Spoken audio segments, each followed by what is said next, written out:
Hello, Church at 5, and welcome to another socially distanced Sunday service. We've heard some of the parables that Jesus was teaching the crowds of people.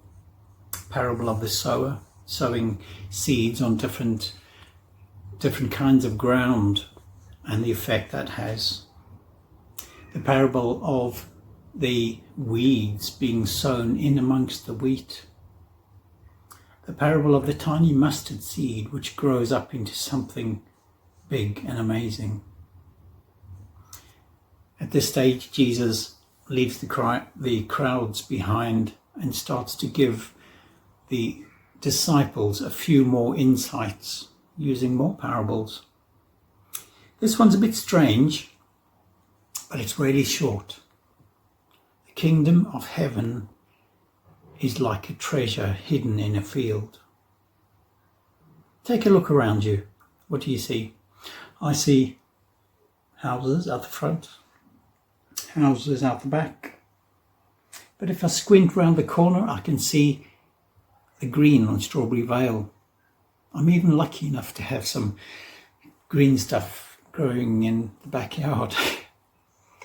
Don't ask me what it is. But where's the treasure? I've only been here a few years on Strawberry Vale, so I don't know the exact past of things that have happened, the bad things that were here first. I've only heard about it through second-hand accounts. What do you see?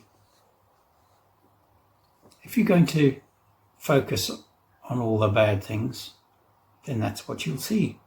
The walls, the fences, the grime from the North Circular, the overflowing bins, the arguments, the drug dealers. Is that what you're focusing on? It's hard not to focus on that side of life, especially during these times when we're all stuck together but apart, looking at walls, having traffic build up heavier and heavier again on the North Circular, even more rubbish being generated because we're all at home, and the drug dealers being so brazen as to stand in known locations to peddle their wares. If that's what you focus on, that's all you'll see. Now, let's try something different.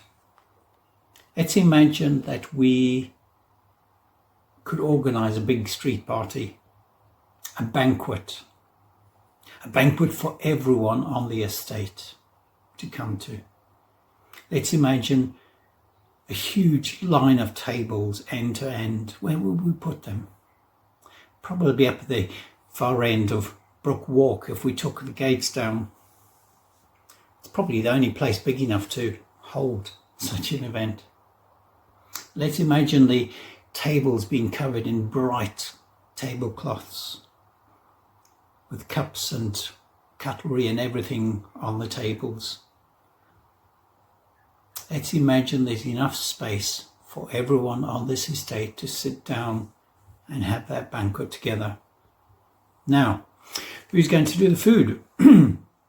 Well, I can't perform miracles like Jesus did. Not yet.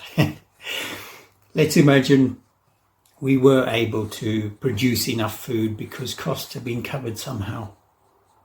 A few dishes come to mind. All done by local people. People that have done this in the past.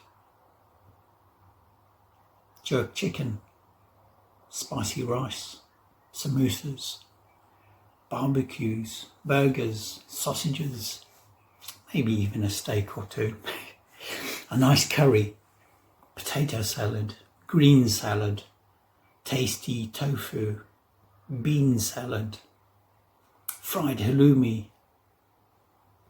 How about those great little treats that some of the children have been doing with the kits handed out by Hope North London?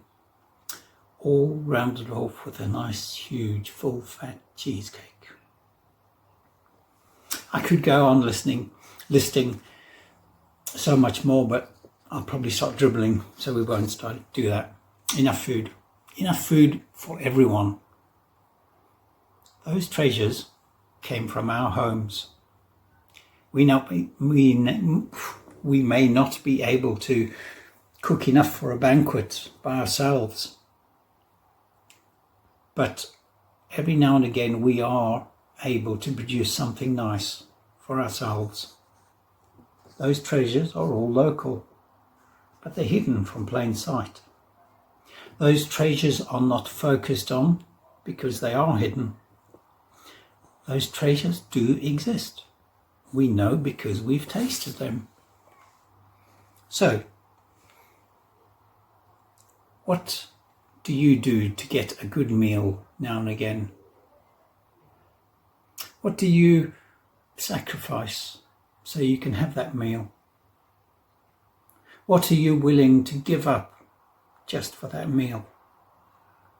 It all comes down to what we are willing to give up, what we are willing to put aside to get something better.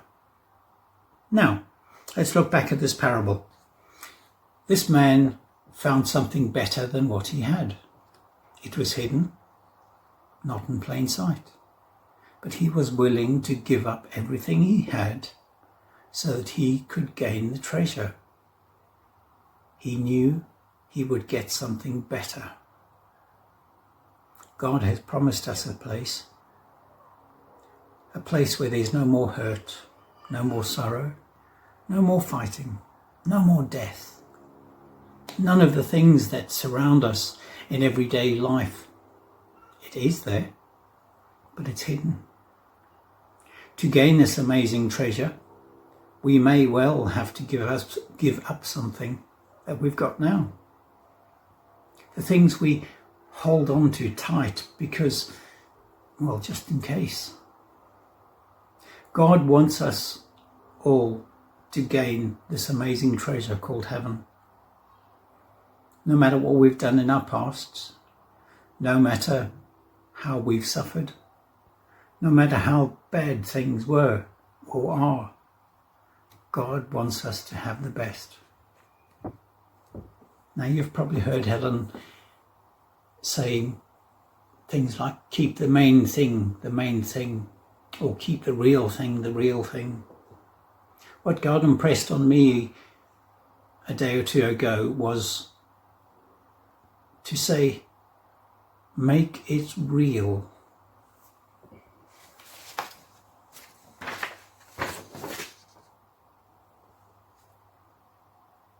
Make it real.